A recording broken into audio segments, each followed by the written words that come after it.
नमस्कार मंडळी, मी सुनील कुमार माझ्या नवीन व्हिडिओमध्ये तुमचं पुन्हा एकदा स्वागत करते. तर आज आपल्या गिरणी कामगारांचा मोर्चा निघणार आहे वर्षा बंगल्यावरती. तर काय झालं, मी माईक विसरली, त्यामुळे मला माहिती नाही तुम्हाला माझा कितपत आवाज येईल. तर पाठी माझ्या सगळे गिरणी कामगार आहेत आणि त्यांच्या सपोर्टसाठी बाकी मंडळी देखील आलेली आहेत, गिरणी कामगार आणि वारसदार. तर चला आपण तिकडे जाऊया, तुम्हाला मी दाखवते.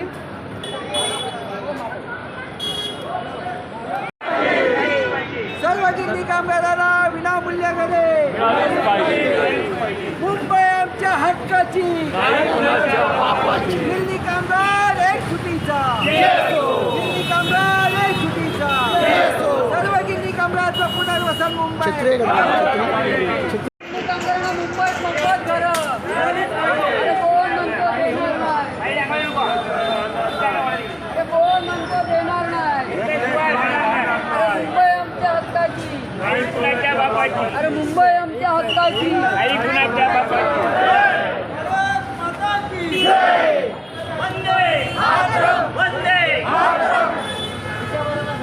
गिरणी कामगार एक सुटीचा.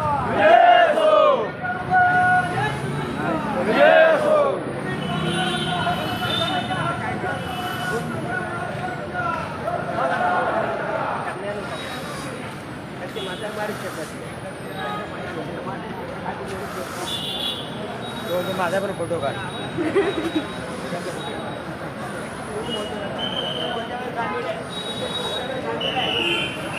किती सारे कामगार आलेत.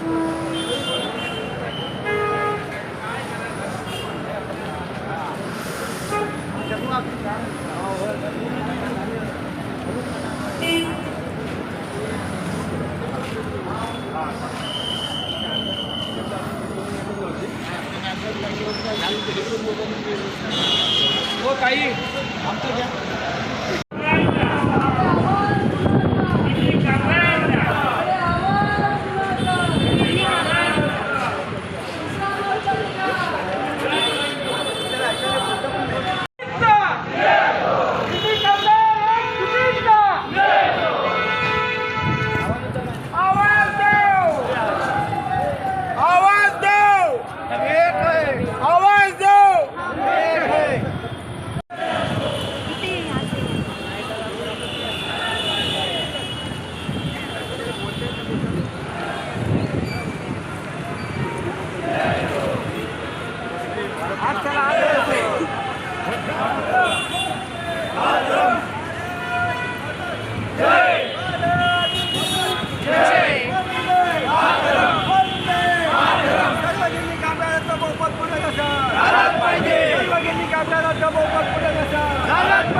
तर तुम्ही बघू शकता किती जास्त गर्दी आहे. वयाचं भान न राखता इथे आपले हक्क मिळावे म्हणून ही सर्वजण इथे लढत आहेत. तरी देखील सरकारचे डोळे उघडत नाही आहेत.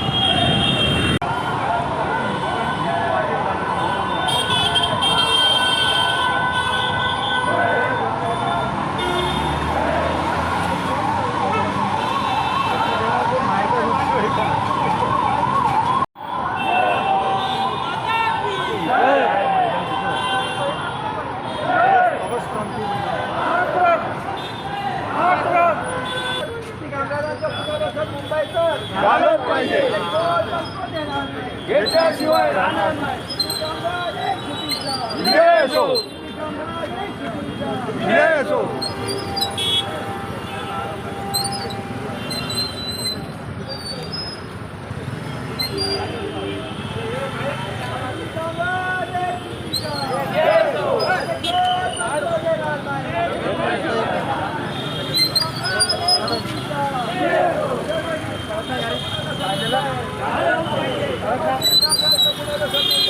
भारत माता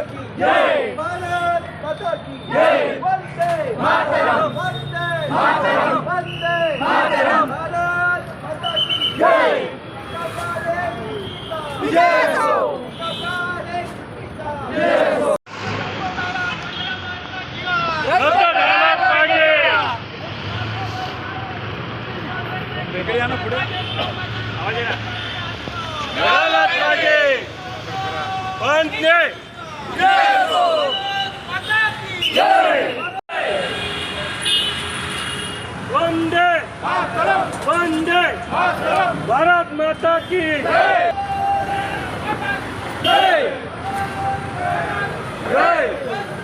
मातरम मातरम जय किसान जय किसान जय जय Yes! Yes! Hey! Mataram! Mataram! Yes!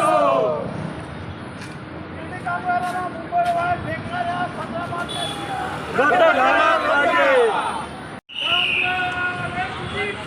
Yes! घेतल्याशिवाय राहणार नाही. कोण म्हणतो देणार नाही. घेतल्याशिवाय राहणार नाही. कामगार एकजुटीचा. भारत माता की जय. भारत माता की जय. मातरम मातरम जय किसान. जय किसान. Yes!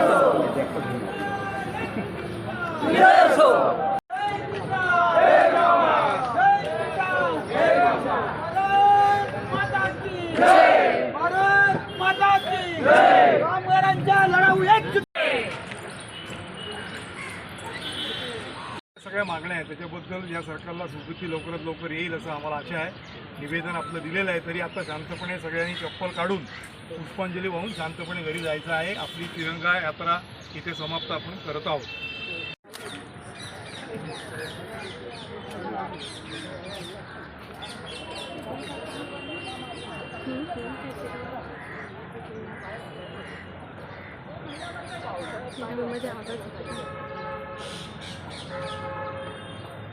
शेरे मॅडम कुठे आहेत? महिला या दोघी तिथे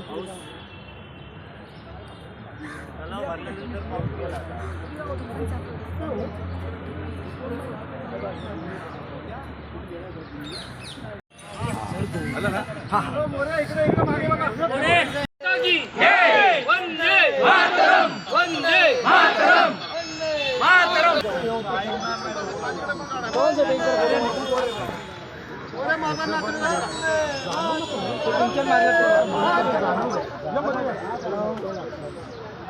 तुम्ही बघू शकता चालता येत नसून देखील हे आजोबा इथे आले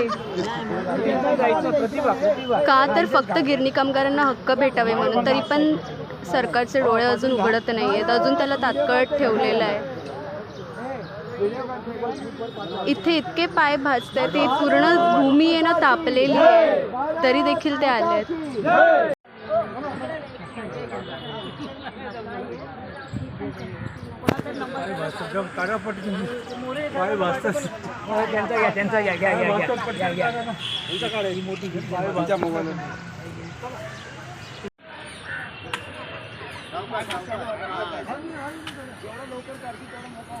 सर्व गिरणी कामगारांच्या एकजुटीचा भारत माता की वंदे मातरम वंदे मातरम.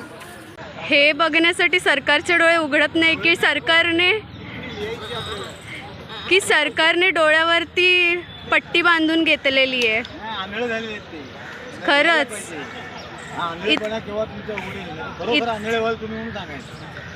म्हातारपणी तुमची तीच परिस्थिती होईल. त्यांना काहीच फरक पडत नाही. गिरणी कामगार मरून दे जगू दे. गिरणी कामगार काय त्यांना सामान्य माणसाचाच फरक पडत नाही. त्यांना फक्त मतं द्या. तर मंडळी तुम्ही माझी अवस्था बघू शकता. तर मी आत्ता तिथून आलेली आहे आणि माझी ही हालत झाली आहे. तर ज्यांचं वय जास्त आहे आणि ज्यांना चालता देखील येत नाही त्यांची हालत काय झाली असेल. आणि खरंच आता आपला पावसाळा चालू आहे पण आज खूप जास्त कडाक्याचं ऊन लागत होतं आणि त्या कडाक्याच्या उन्हामध्ये दुपारच्या 2-2:30 वाजता ती लोक तिथे चालत होती आणि खास करून वर्षा बंगल्यावरती जायचं होतं म्हणून एवढी लोक जमलेली. तर आम्ही आधी गेलो क्रांती मैदानामध्ये. तिथे आम्ही अभिवादन केलं आणि नंतरला आमचे जे कार्यकर्ते होते कॉम्रेड त्यांनी आम्हाला सांगितलं की निवेदनपत्र दिलेलं आहे आणि मुख्यमंत्र्यांची भेट होऊ शकणार नाही. पण खूप वाईट वाटलं की मुख्यमंत्र्यांना आम्हाला भेटायला देखील टाईम नाही आहे. तर त्यानंतर आम्ही गेलो सामनाच्या ऑफिसमध्ये आणि तिथे जाऊन आम्ही ही बातमी दिली. तर बहुतेक उद्याच्या वृत्तपत्रात म्हणजेच 15 ऑगस्टच्या वृत्तपत्रामध्ये ही बातमी प्रकाशित केली जाईल. आणि हो, आता तरी हे बस झालं पाहिजे आणि गिरणी कामगारांची होणारी फरफटी बंद झाली पाहिजे. तिथे एक आजोबा होते जे हँडिकॅप होते, ज्यांना धड चालताही येत नव्हते. ते कोणाचाही आधार न घेता तिथे अभिवादन करायला गेलेले वरती. मला स्वतःला खूप वाईट वाटलं बघून आणि मग मी त्यांना धरायला गेलेली, तिथे आधार द्यायला गेली. उतरताना खरं ही खूप लाजिरवाणी गोष्ट आहे आणि सरकारने खरंच सरकारचे डोळे बंद आहेत की डोळ्यावरती पट्टी बांधून घेतली आहे हे समजत नाही. जर डोळे बंद असते तर कान देखील उघडे असले पाहिजे होते सरकारचे, पण तिथे देखील ते कमीच पडत आहेत आणि गिरणी कामगाराला अजून देखील न्याय भेटत नाही आहे. किती वर्ष अजून हे चालणार आहे मला नाही माहिती, कारण की मला वाटतं की 70% गिरणी कामगार हा देवापाशी गेला आहे. आता उर्वरित 30% गिरणी कामगार असेपर्यंत तरी मुंबईतल्या रूम ज्या आहेत त्या भेटल्या पाहिजे गिरणी कामगाराला, अशीच इच्छा आहे माझी. आणि हो, आता गिरणी कामगारांची जी पुढची पिढी आहे ती म्हातारी होत आली, तरी पण गिरणी कामगाराला अजून त्याचे हक्क भेटलेले नाही. पेन्शनबद्दल त्या पेन्शनबद्दल देखील अजून निर्णय झालेला नाही आहे, नाही त्याची रूम भेटलेली आहे. आणि आता तर ते उडवाउडवी करतात डायरेक्ट. ते म्हणतात तुम्हाला घ्यायचं आहे तर घ्या, नाही तर तुम्ही घेऊ नका. तर हे तुम्हाला कितपत योग्य वाटतं हे मला सांगा.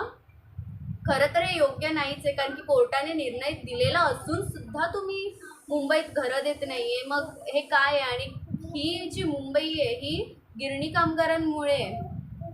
पावभाजी आपण जेवढी खातो, वडापाव खातो, हा कोणाचं, हे कोणी दिलं आहे मुंबईला? तर हे गिरणी कामगाराने दिलं आहे.